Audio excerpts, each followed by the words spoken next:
Hello, TikTokers. I'm sponsoring Gold Standard Radio. I'm sponsoring my program on Gold Standard Radio, and I just talking about immigration stuff. I used to talk about immigration stuff on Black Bright News, and then I ended up talking about a lot of other stuff. So I want to focus on immigration news as it could pertain to recording artists wanting to travel to the UK. So any bits of news I acquire, I'm going to share it with you. I'm not a qualified immigration advisor, so I cannot offer advice. I purely share information. And what I do, I tend to listen to a lot of videos, and because I'm such a skeptic, I tend to just look further into what's actually going on, and it's those little extra things that I share that's over and above the other vloggers, in my opinion. They're talking about automating the automation service, UK going fully automated for EUSS, and that's for the EU settlement scheme. And they're saying it makes it easier. I don't know who it makes it easier for. They reckon that you will be notified of any issues, that it's more transparent and it's more smooth sailing. I think if you're at the other end of the automated system, you may not feel that way.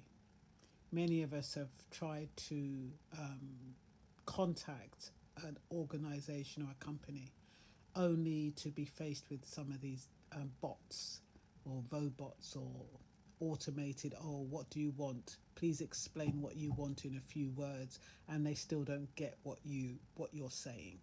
And you know how frustrating that is. You know how frustrating it is not to speak to an individual person so that you can get your individual needs met.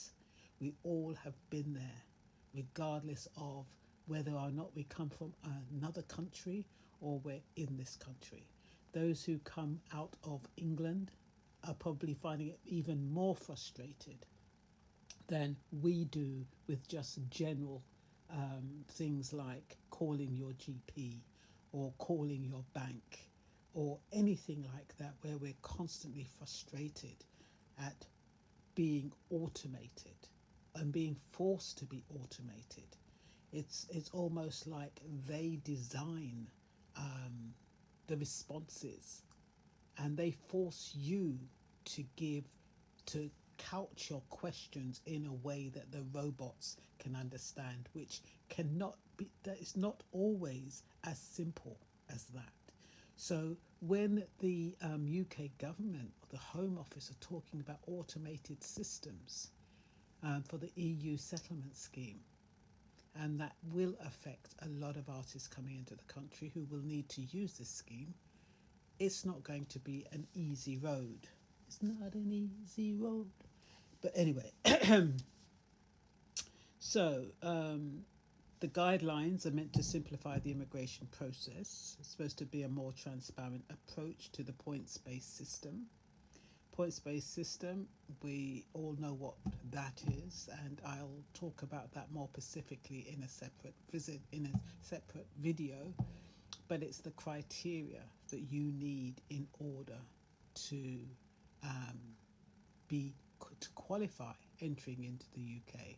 Includes a lot of things, including academia, financial acumen, lots of stuff.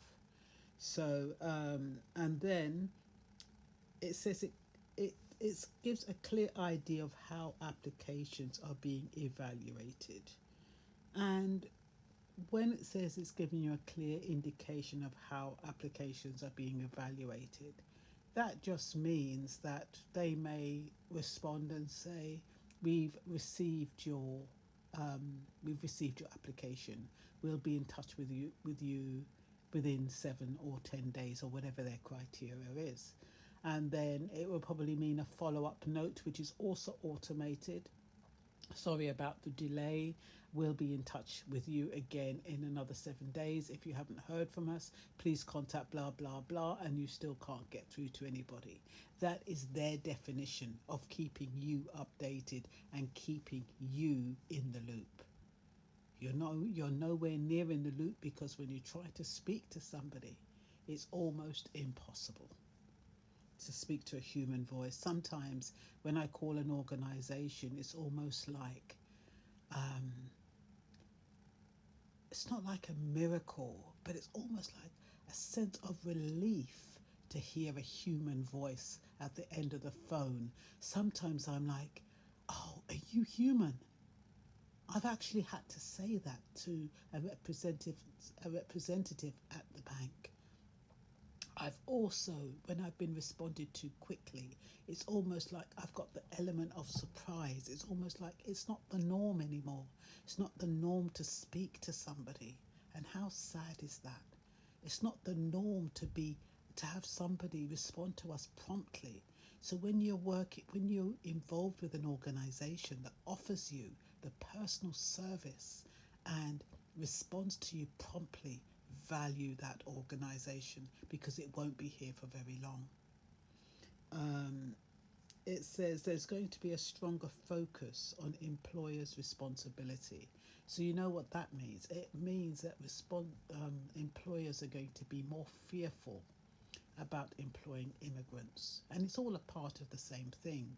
It's reducing immigration. It's a subtle way of reducing immigration, making it too expensive for immigrants to come here, making it too difficult for sponsors and employers to cater for immigrants. Even though maybe in the long run it might work out cheaper, they're making it so that it isn't cheaper to bring in an immigrant. And the thing is that when you don't bring in the immigrant, are your indigenous people going to do the job that the immigrants will do?